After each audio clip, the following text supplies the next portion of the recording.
Kylene and Bob opened with 3 key points, remember? Volume and student talk, and essentially saying rigor is not about level of difficulty, and how do we make things more challenging, not necessarily, without making it, I'll use the word meaningful rather than relevant. And I thought about it, and I said, listen to your planning sessions. All 3 of those points are connected. So my just caution is, silos are killing us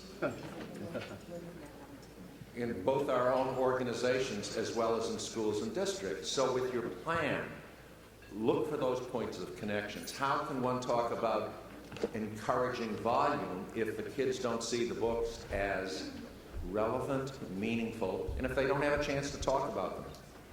So even as you go back and think through, think of the connections. And that's what the opening presentation is about this morning. We've got 2 wonderful leaders who are going to be talking about supporting literacy instruction, planning, and professional development.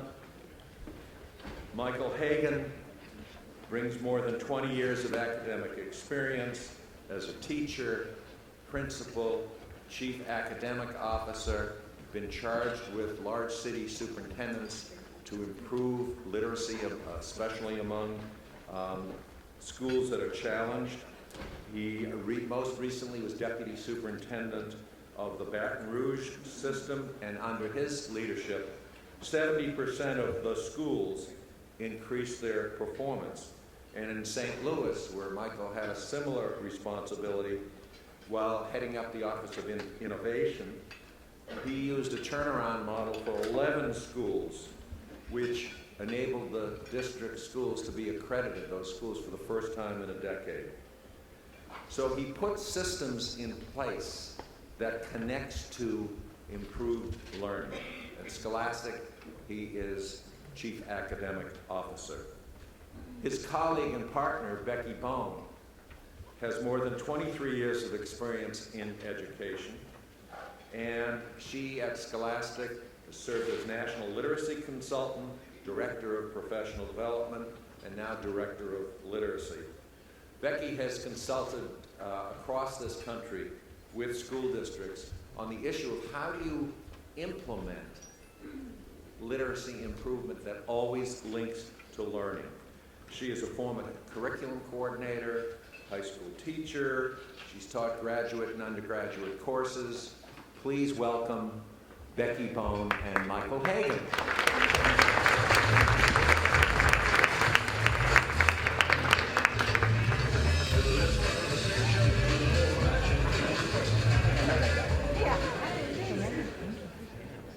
I like the music.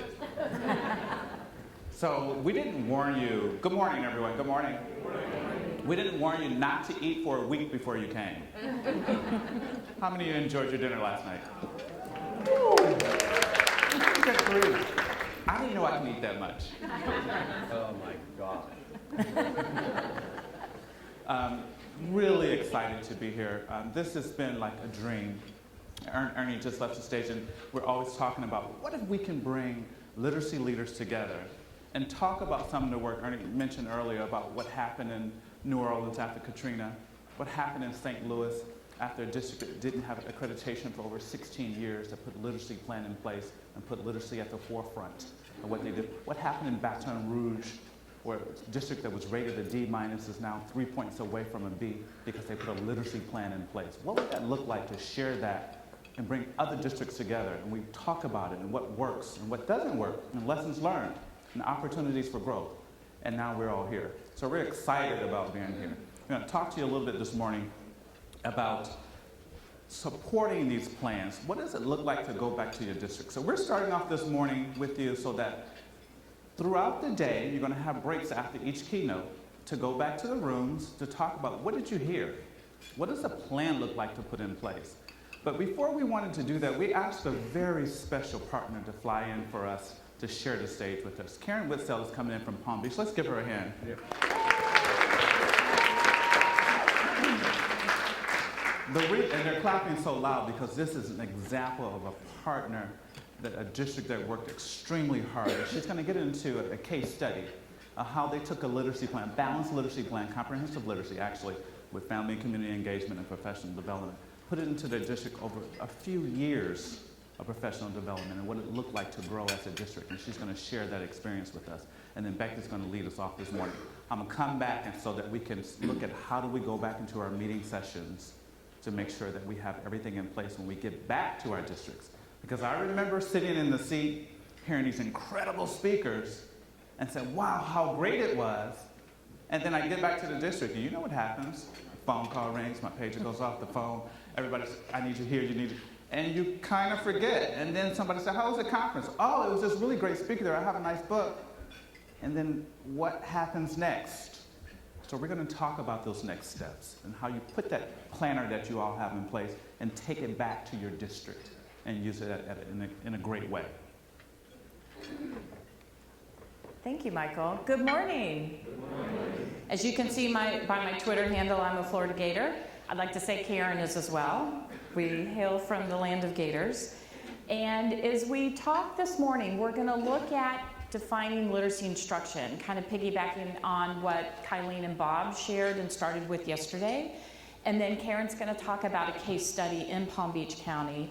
And then, of course, as Michael said, he's going to talk about building expertise with lead learners and professional learning. So I'd like to start my section with a quote from one of my favorite authors, Nancy Atwell. How many of you are familiar with her work? Lots of hands. Excellent. One way we show children that we love them is by looking after them as readers. Only when we invite them to find books that delight them is it likely that they will come to cherish literature and their own literacy. And I thought that really encapsulated the heart of what Kylene and Bob were talking about yesterday and what we know that is important. And we'll also be able to post this for you. You can definitely take pictures, but we'll also have this PowerPoint for you at the end of the Institute. If we think about comprehensive literacy and the 8 principles that are research-based, this is joyful teaching and learning. This is what is so important for all of us and that Bob and Kylene talked about yesterday.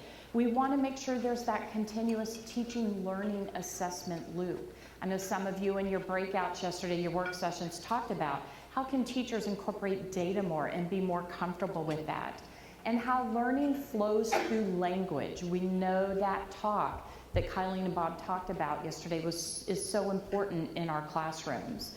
And oral language is the foundation of literacy. Raise your hand if you know that to be true, and that is a focus in your buildings in your district. Reading and writing need to be purposeful and meaning driven, and we know that integration is a big focus these days and really important. But also, I love the next one, classrooms are vibrant, vital learning communities. Did you see that in their video yesterday? I know I heard a lot of you talking about it afterwards. And that follows through with students are active learners and they thrive with that thoughtful, engaging instruction. And what's just important as all of this is that families are children's first and most important educators. We've heard from a lot of you so far how important it is to link in that family piece. And then finally, and I think we saw this in the video yesterday as well, educators are professional decision makers. Gone are the days where you hand them, this is a thoughtless curriculum, just work your way, march your way through it. We know that the best instruction and the highest level of engagement and student achievement is when educators are those professional decision makers. So as we look at these 8 principles of comprehensive literacy that are research-based, what does it look like? How many of you woke up this morning thinking that as you came out of bed? After you thought, why did I eat all of that, like Michael said, okay? And so what I'm gonna do is show you one of our partners' video. This is Houston Independent School District that began several years ago with the Literacy by 3 initiative. Now they've moved it to Literacy in the Middle. So you will see that span as well as how they're reaching out with their families and their community. So I'm going to start the video. Think about which of those 8 principles do you see looped through their literacy, comprehensive literacy initiative. Okay, we'll go to the video.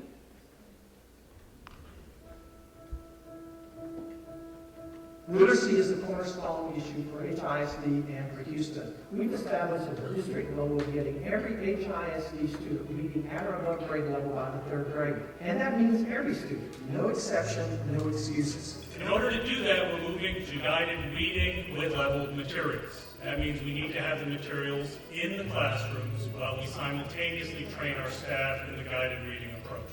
The motion passes 9-4, 0 against. Telling a first grader to talk about object's purpose, main idea, infancy is like a big deal. What are you trying to tell me? But the idea that Literacy by 3 is giving us this foundation to go by to teach them how to do it is phenomenal to me. Well, last year I was on a level C, and this year I'm on a level K. So that you know where I started, where I am now, and where I'm going. You read to someone, ask them questions about the story, like who's the main idea, what was the main idea, what are the details, who's the main character, or what was the setting. So they'll go read to someone, and I love it. I love for them to just sit and read. A hole is a house for a mole or a mouse. Then you have your listening to read. I use that for my babies that are working their way up that ladder, and they just need to hear it more. And then word work. Learn. T-H-I-R-T. So word work can be complex words, compound words, but we make it a fun activity for them to get them to understand that understanding words is essential to you becoming a good reader. Very good. It's right here. Small group instruction gives you that time to personalize the learning for those students at that table. Right here we have it. You have to know this group needs chunking. This group needs comprehension. And in that time that you have with them, you have to pull all those things out. What other words you see in the word every? 80% of the students in my classroom are progressing on point based on the Literacy by 3 framework. That's something to celebrate. The magic show tomorrow. I think with the Literacy by 3, it's giving us an opportunity to bring in a group of kids already well prepared at grade level, making it easier for students to jump right into middle school where the reading levels that our children are being exposed to are more rigorous. Really a real character. They get into groups and they love being the teacher. In a group, you can help each other out if you don't understand something. You'll get more out of the text. You'll receive more information than by yourself. They learn so much about predicting, clarification, questioning, summarize. I saw a huge improvement in my kids, especially my low-level kids. Their comprehension level just went through the roof. The baby was just born, so it needs to learn how to swim. Down a cascade, around 2 boulders, and into cold water. Community organizations can bring a lot to the school. You can come into a school and help foster community, and the arts are a perfect way that people within a school, within a community, really get to know each other. And so what I bring in is hoping to inspire them not only to love reading and love writing, but really take risks, be risk takers. Me and my dad actually played down the picture. Okay, and that's what you would have next. The most influential teachers that I've had have given me that push to be where I am today. So I think we as adult role models matter. The idea really of the Youth Poet Laureate really is to elevate literature and self-expression across the board. And we were very excited that an HISD student was the one selected. Let loose the young students and watch them sit with their backs to the wall. When I'm writing about today's generation, and when I'm writing about the youth today, and when I'm writing about where we are, it's not just an appreciation, but it's a hope. I know where we are, and I love where we're going, but we're not there yet, and we need to get there, and we will get there.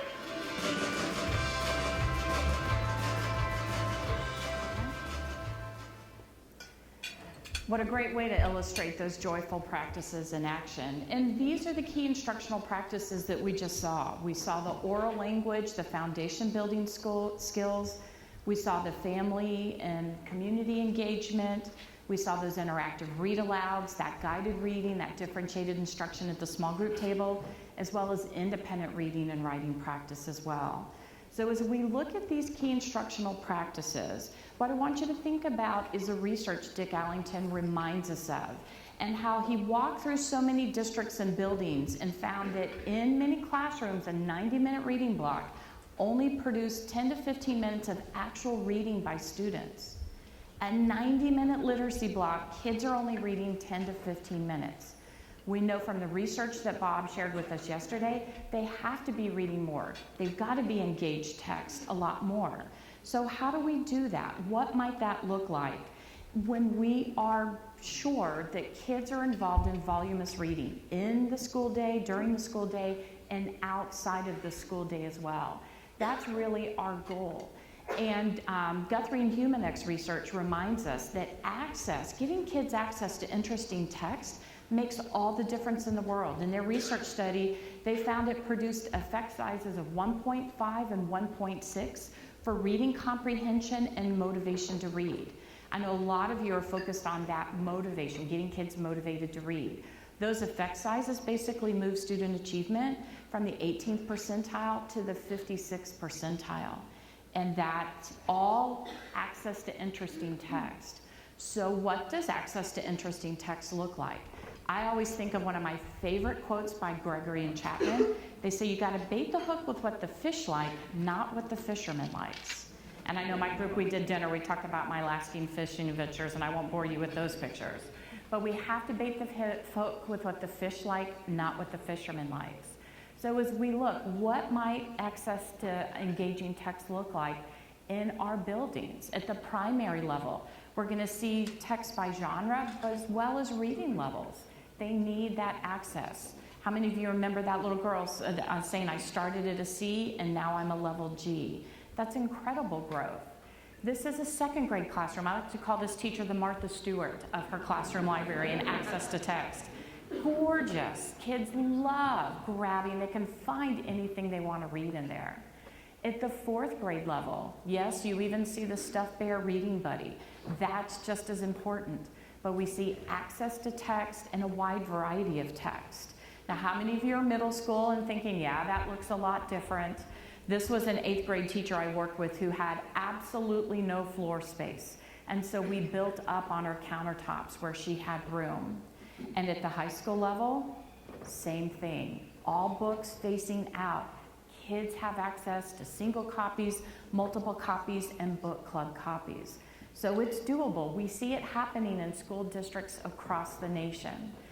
And so we think about access to text, and Kylie and Bob talked a lot about that yesterday. The research tells us our classroom libraries, K-12, need to have certain commonalities. A minimum of 750 books. Now, if you hear Dick Allington speak, he's going to say 1,500 books. And this is a start. A lot of partners start with multi-year plans to add. And that's published, books that are published in the last, at least 30% in the last 3 to 5 years. These aren't books that the teachers acquire in yard sales and thrift stores. These are books that districts are committed to. We need to add new books per student. And look, 50 to 70% need to be nonfiction. Kids are being raised on nonfiction texts now. And we need to have reference, and we need to have the wide span of reading levels. I know yesterday when they asked if you have struggling readers in your buildings, we need to make sure we've got text below, at, and above level in those libraries. And multiple copies of popular titles. Harry Potter's got to have multiple copies. Captain Underpants has to have multiple copies. All the latest and greatest at the high school and middle school levels. And a rich mixture of genres. Teachers pull from their classroom libraries for their interactive read-alouds, for their model, their anchor text, and their mentor text for writing instruction. And we need technology, digital text. Show of hands of how many of you that have one-on-one initiatives or are working towards one-on-one initiatives. Okay, and a show of hands of who wish they had the one-on-one and would like to put that in part of their plan. But kids are coming to us in K reading digitally. And so we want to make sure they have access to interactive, engaging digital text, ebooks, and making sure our teachers have that interactive whiteboard technology. So how do we move towards joyful, powerful learning in and out of the classroom? The last thing I'd like to leave you with is that out of the classroom piece. How many of you are familiar with US DOE's dual capacity building framework for school partnerships? This framework was actually authored by Dr. Karen Mapp out of Harvard, who is the leading expert on family and community engagement. And they adopted her framework that, in a nutshell, basically identifies the goals and conditions that are necessary for effective family engagement. It gives the outcome criteria based on the 4 C's, the challenge, the conditions, the policy, and the engagement piece. And this is based on research of over 40 years. And we know that family engagement and community piece is a big part of your literacy plans you're working on. So I wanted to make mention of, and you can just Google Karen Mapp or the US DOE dual capacity framework, and you'll find this very easily. So when we loop it all together, what might it look like in our plan? So I want to give you a couple minutes to turn and talk. So I want you to turn to the person next to you or do a table talk, see if they're awake, if they've had enough caffeine after last night. And I want to give you just a couple minutes to talk about what does that comprehensive literacy look like in your classrooms and at home. What instructional practices do you see? What resources are supporting those instructional practices, and how are we pulling in our family and community engagement? So again, I want to give you about, let me check my timer here. I'm going to give you about 1 minute and 27 seconds, give or take a second. That's brain research, by the way. All right, turn and talk.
And continue this conversation when you are in your working sessions. So what I'd like to do is turn it over to our dear friend and colleague Karen from Palm Beach County to tell the story of what that literacy planning looked like for them and how they put that together. Karen? Good morning, everybody. You know, sometimes I think when we come to a session like this, you wonder, why in the world do I have a high school principal in front of me, right? So I think most of you understand is that when students come to high school, we really want their literacy to be exactly where it needs to be or above where it needs to be, because all the work that is done in elementary and middle school leads to the path of graduation. Just a tiny bit about me, just so you know, I've led at elementary, middle, and high school, the area office and the district office. Been involved in literacy planning for a very long time. And what you'll see in Palm Beach County is that we are the 5th largest school district in the state of Florida. We have 110 elementary schools, and so when you think about collecting all of those schools together for a comprehensive literacy plan, it's a very daunting task. And slow and steady always wins the race. So when we began the journey, which really and truly has been a little more than 10 years over a period of time, what we said was we need to create a culture of literacy and learning. And that's about starting with that vision and that understanding that in order to create a culture of literacy and learning, and especially in a large school district, is that you need some things to be able to put in place to get there. One is good solid instruction, which is attention to standards, attention to your professional development. You need systems that you put in place to be able to make all of those pieces happen. And you need excellent communication from the district office to the school centers, within the school centers themselves, to make sure that all those pieces come together. So in our journey of creating a culture of literacy, you can see where we have a district goal, which talks about reading independently on 3rd grade. The very first piece that we did was take a look at a Palm Beach County K-2 reading initiative and start in the primary grades to be able to focus on the highest need schools, specifically Title I to start with. We took the 19 lowest performing Title I schools the first year, the second year expanded to all Title I, and the third year was district-wide. What we looked at was professional learning for all instructors, all teachers, all assistant principals, all principals, in addition to coaches at each Title I school. We implemented balanced literacy, we monitored the implementation, took a look at how do we structure it so we have a reading block that we can really meet the needs of the students that are in front of us. So you can see in the beginning stages over the first set of period of time that we took some of the very lowest performing schools that we had and we really put all of those pieces into place. All of that professional development, all of the monitoring, all of really working closely with teachers and administrators in individual buildings. And over time you can see where the school centers raise their letter grade, but most importantly, while letter grades, and we all know how important that is because every district has something, but most importantly, we raise the literacy in those buildings. So when those kids moved on to middle school, they were ready to be in middle school and be in those content area classes. They were ready to go to high school from there. So that's, to me, is the most important part, even though the letter grade is very important. Excuse me. So when we introduced balanced literacy to the district, we took a look at those specific reading and writing components. What does a writer aloud? What does guided reading look like? What does guided writing look like? All of those different pieces, and put together some very specific professional learning. In those high-need schools, we introduced a record of oral language and development and an instructional program that went with it. We looked at front-loading teachers before we began. Because you know how sometimes we're always building the plane while flying, and that's really very difficult? While we're still building the plane while flying here, at the same time what we're doing is trying to front load and let those expectations come with a little bit of time. We did 4 full professional development days through the school year for K-2 teachers and administrators. We did 4 full days of in-school support by our consultants.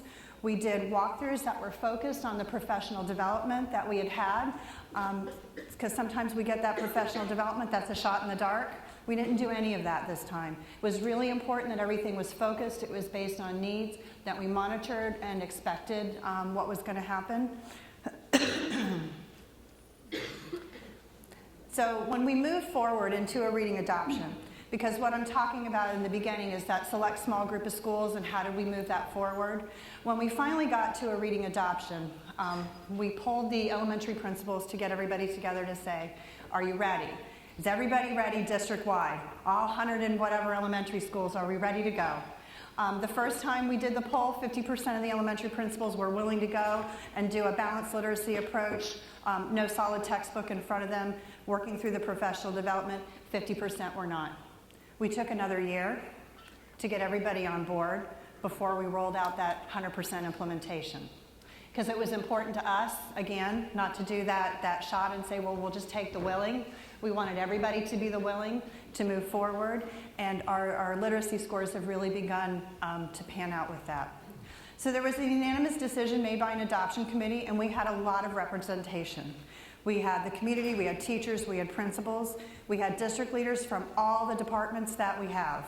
So we made sure we talked to the people in the ESE department, the multicultural department, the social studies.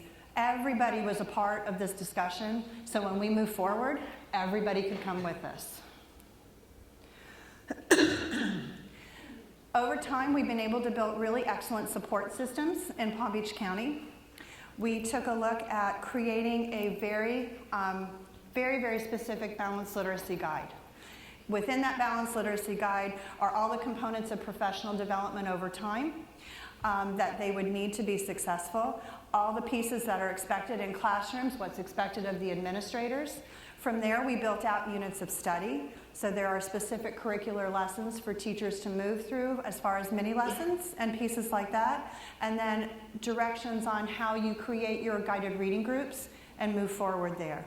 We put together a section, so there is a phonics curriculum that connects to all of the pieces that they're doing. There are standards-based literacy assessments that are online now for our students. We also do running records as we move forward. And then the other part of that is the people, right? So in Title I schools, we were able to make sure that every Title I school had a reading coach. There was a staff developer from the district level that was assigned for every 10 elementary schools. So as we move forward, we could combine all first grade teachers in the small schools and do professional development together. So there was lots of ways that we could combine and make the best use of our time and money. We had 4 district literacy managers that managed their quadrants, and then literacy specialists were also one in each area. So there are many layers of support for school centers to reach out to, so they could have that one-on-one professional development in their classroom if they needed to, or they could have a full group, or they could have small group sessions for LTMs. Everybody in the district, every primary teacher in the district and every intermediate teacher in the district is required to do balanced literacy day 1 and day 2. That makes sure everybody's on the same page, has the same collection of information moving forward. They all are expected, or they are required to have running record day 1 and day 2. So everybody knows how to do a running record, how do you use that to make your groups, and how does that look in a guided reading classroom. We also had school-based professional development from Columbia Teachers College. We had readers and writers administrative cohorts. We built capacity in our administrators as well. And we also made sure there's a component for small group instruction for every elementary school teacher in the district. The little box on there just kind of talks about some of the other funding that we use to be able to do this. Over the summer, this past summer, we also put together for the community summer learning inspirations. So on our district website online, there were different kinds of sections. There's a Read for the Goal, there was a triathlon of learning, there was a community village, and a summer reading contest. So if you are a community service provider and you're running a summer camp and you want to be able to do literacy work and literacy activities that were themed around the Olympics, we put together a piece for you on there. So there were lots of different ways we were able to touch the community as well as kids at home over the summer. And I will turn it over to Michael. Thank you. Thank you, Karen. Wasn't it great to have, instead of reading about the case study, seeing it live? How powerful is that? The work that they did, as you were hearing, it didn't happen overnight. Unfortunately, after Katrina went to New Orleans, we could have done some things differently. We didn't put the PD in place. We had a plan and a goal, but we didn't involve the community. We told the community what we were doing, but as Becky talked about the dual capacity framework, we didn't engage the community. We didn't have them a part of that literacy plan. We didn't say to them, when Michael leaves, you still own it. In Palm Beach, they own their balanced literacy plan. So no matter who's there, it's a part of their community and embedded in it. And it takes work. It takes engaging the families. It takes incredible professional development. Most of all, it takes literacy leaders to know the steps what to do. So let's take a moment here. I have on here instructional leader versus lead learner.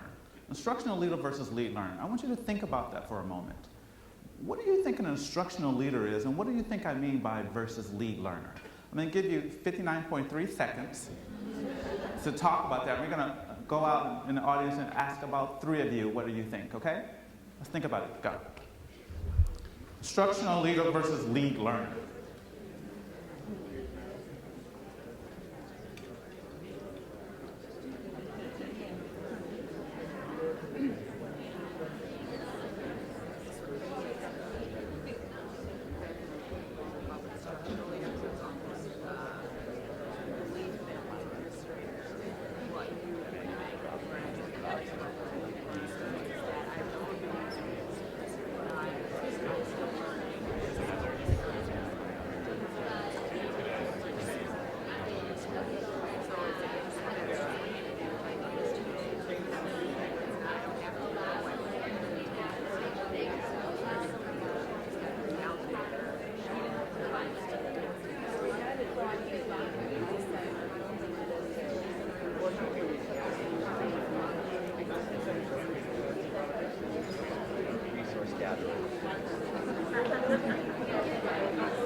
Okay, let's come back together. Let's start with this side of the room. Who wants to share out what you were discussing? What do you think we mean by instructional leader versus lead learner? Who wants to start off this morning? Instructional leader versus lead learner. Tell us who you are and where you're from. My name is Marina from the Rialto Unified School District, and we were just saying that the difference between an instructional leader and a lead learner is the instructional leader is, letting the group know this is where we're going, while the lead learner is involved in that and working with everyone and learning at the same time. Good answer. Good answer. Were you at the last session with us? Great job. Great job. Let's go to the middle of the room. Who wants to add to that? Very, very great. Who wants to add to that? In the middle of the room. And Rialto, they're letting you know that they're representing. So who wants to represent over here? Want to try? Sure. It's my team. Good morning. We were talking about instructional leaders and lead learners and saying that not only as a lead learner we're modeling that continuous learning, but also finding the right people that I can look and go, okay, I don't know that, but who else does? And pointing that person in the direction that we need to. So utilizing the talent that's there, because we all have talent in our buildings. Absolutely. One more. Great. Let's give her a hand. Great job.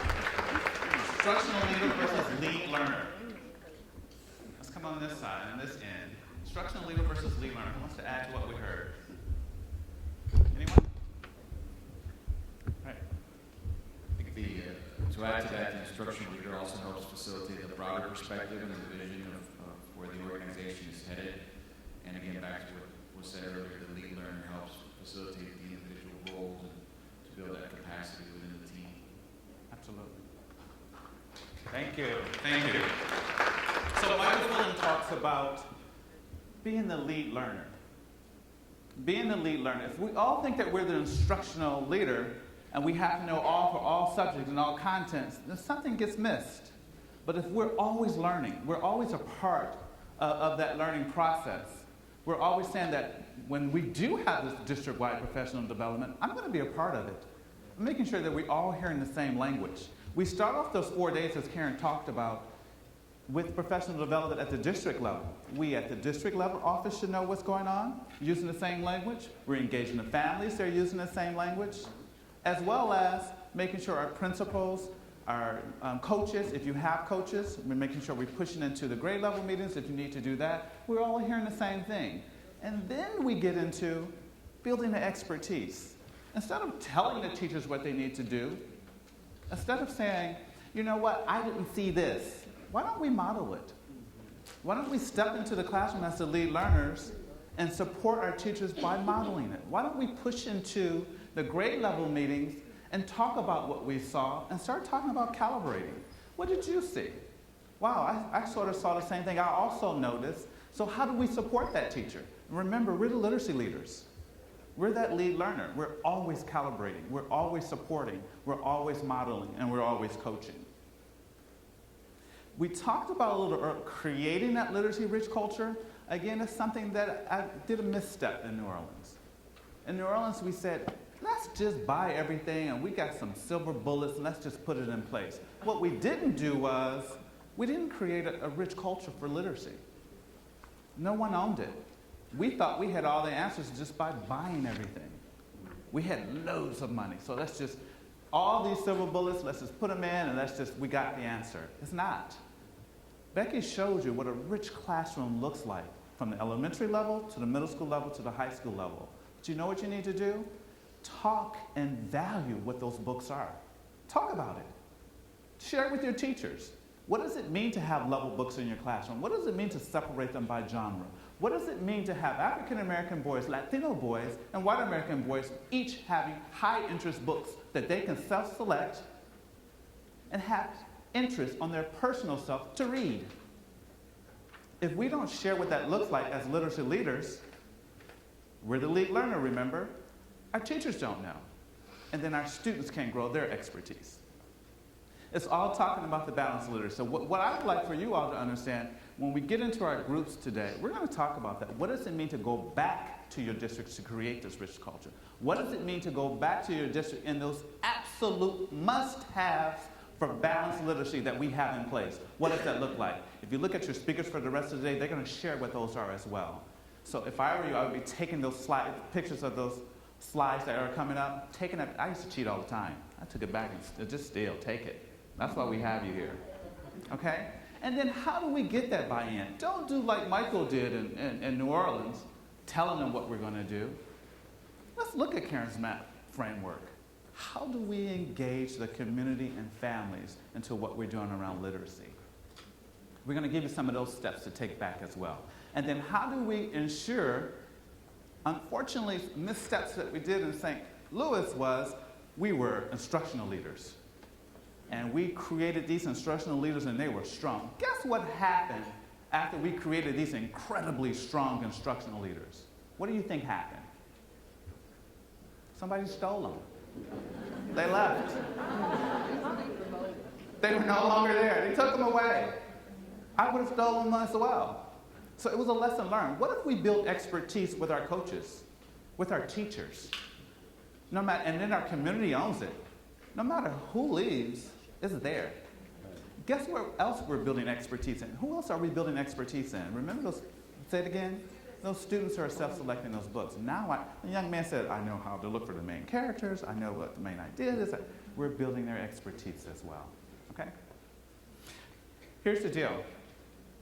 I would love for you guys to tweet us, talk to us, share with us what you're saying. You have Karen here. If I were you, I would try to steal some moments with her, say, hey, how did this work? Where were your best opportunities? If I were you, I'd say, that Becky, let me tell you about that Becky. That girl knows balanced literacy. If I were you, I would try to steal away from her. What else can we do? Give me some strategies so when I get back, I can put in my plan and talk with my team. And if I were you, I would say, Michael, tell us what else you didn't do well so we won't do it. Okay, guys? Thank you for your time. Give the others a hand, please. Becky. And Karen.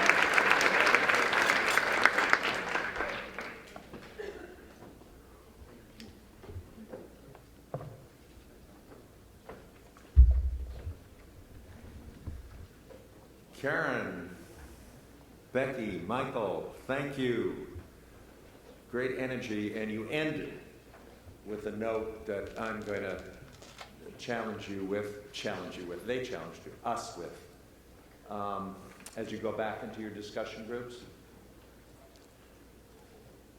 So yes, there was emphasis on access to books. So that's obviously a component that you're going to discuss. Not just volume, but access in the classroom, especially.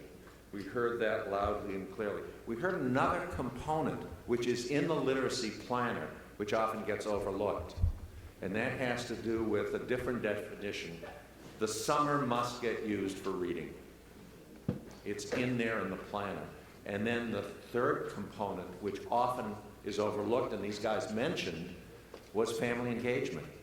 It means, how do we get support in the home and see our families and our caregivers as partners rather than somebody we talk down to and don't view. But the final challenge, and the one to pick up, and Michael, you ended with it, was how do we build expertise?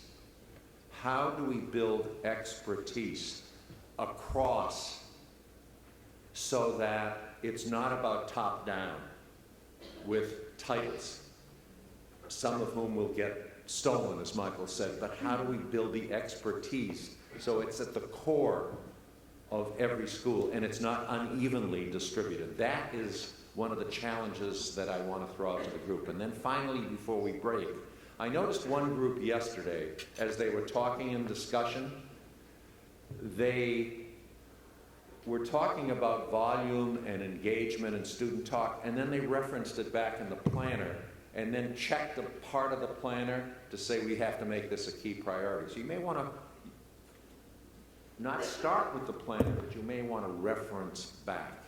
Let's give the three presenters a rich round of applause. And now we're going back into our discussion groups. We come back into this room at 9:45 sharp, where we have our two outstanding authors, Nancy and Doug, who will be talking with us and engaging us into our practice groups, discussion groups right now. Thank you.